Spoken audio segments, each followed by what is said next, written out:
Okay guys, pag-uusapan natin ang PBA dahil magsi-celebrate sila ng 50th anniversary. So yung Philippine Basketball Association, oldest basketball league in Asia, nagsimula ito noong April 9, 1975. Yan yung unang season ng PBA sa Araneta Coliseum. So ngayon ay 50th anniversary na. 50 years na ang PBA at magsi-celebrate sila sa April ah, sa April. At doon ay magsasama-sama lahat ng mga players from past to present. So yan yung inaabangan natin. Ang isa pang inaabangan natin ay inaabangan ng maraming PBA fans at basketball fans ay yung 50 greatest players ng PBA. So yung nakaraan, yung recent ay yung 40 greatest players ng PBA history. So ngayon ay hinahanap ng PBA yung the next 10 na mapapasama dyan sa 50 greatest players ng PBA. So unahin natin yung mga nakaraan, no? Yung 25 at yung 40.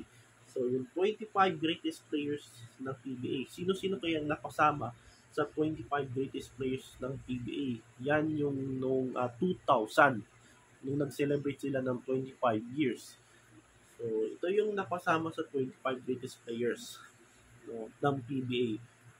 Jania Barrientos, Bogs Adornado, Renato Agustin, Francis Arnaiz, Ricardo Brown, Alan Kaidik, Hector Calma, Philip Cesar, Atoy Co, Jericho Diniera, Kenneth Duremdes, Bernie Pablosa, Ramon Fernandez, Danny Florencio, Alberto Gidaben, Freddy Ubalde, Robert Jaworski, Jojo Lastimosa, Limembeng, Samboy Lim, Ronnie Magsanok, Berhel Meneses, Manny Paner, Alvin Patrimonio, at Benji Paras. So yan yung 25 greatest players ng PBA history. Sunod naman itong 40 greatest players. So 15 15 players ang napasama dito sa ang nadagdagan. Kaya naging 40 greatest players. Yung anniversary ng 40th anniversary ng PBA noong 2015. So ito yung nadagdagan. Daniel Defonso, Willie Miller, James Yap, Asitaw Laba, Eric Ment, Kelly Williams, JJ Helterbrand, Jimmy Alapag, Mark Tagiwa, Arvin Santos, Jason Castro, Mark Pingris, Kirby Raimundo, Chito Loizaga, at Mardo Aquino. So, napapansin nyo sa 40 greatest players list ay halos lahat ng MVP na naging MVP ng PBA ay nandyan, no? Except dito kay Junmar Pajardo. So mula noong 2015, halos lahat ng mga PBA MVPs ay nandito. At halos lahat din ay nakatikim na ng championship, no? Tingnan nyo, halos lahat, no? Maliban dito kay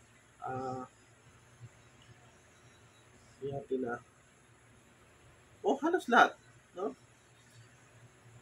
Halos lahat dito nakatikim ng championship at karamihan dito ay naging MVP ng PBA. So, sino kaya ngayong 2025, sino kaya ang mapapasama dito sa 50 greatest players, yung the next 10? So, para sa akin,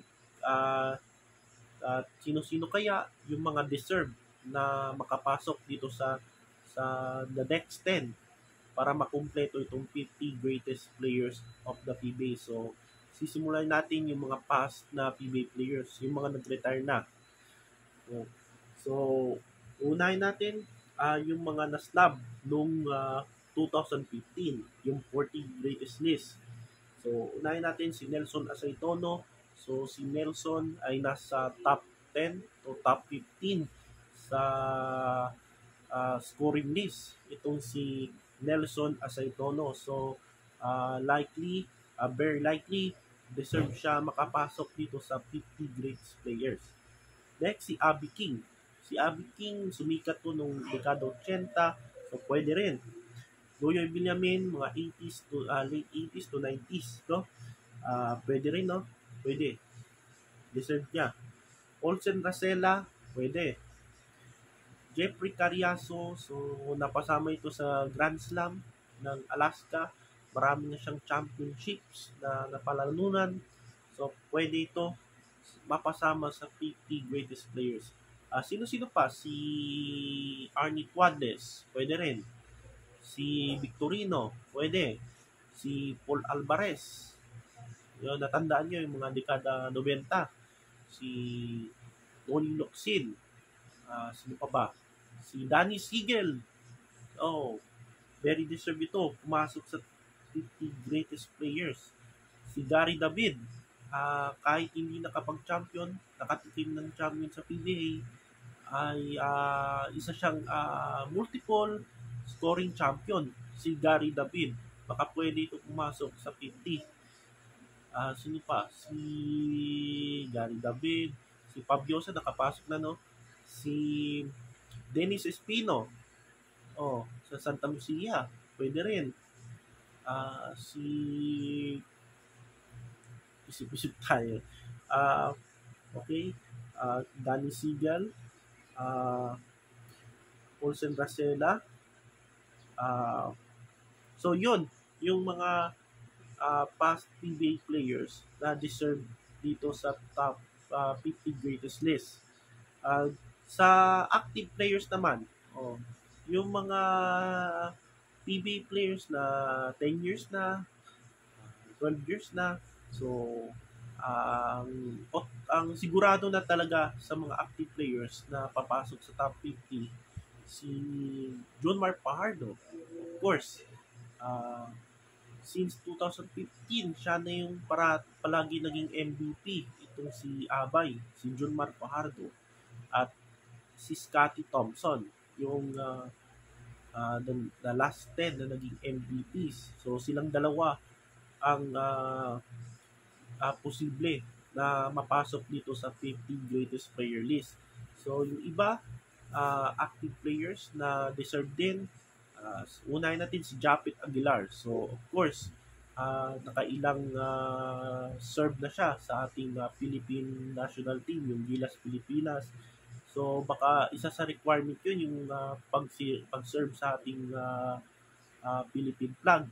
At baka ito si Japit Aguilar, pwedeng masama to sa 50 greatest list. Sino pa? Si Marshall Lassiter. So, siya na yung top 3-point king ng PBA. Itong si Marshall Lassiter, pwede rin mapasok sa 50 greatest list. Si Paul Lee, pwede rin.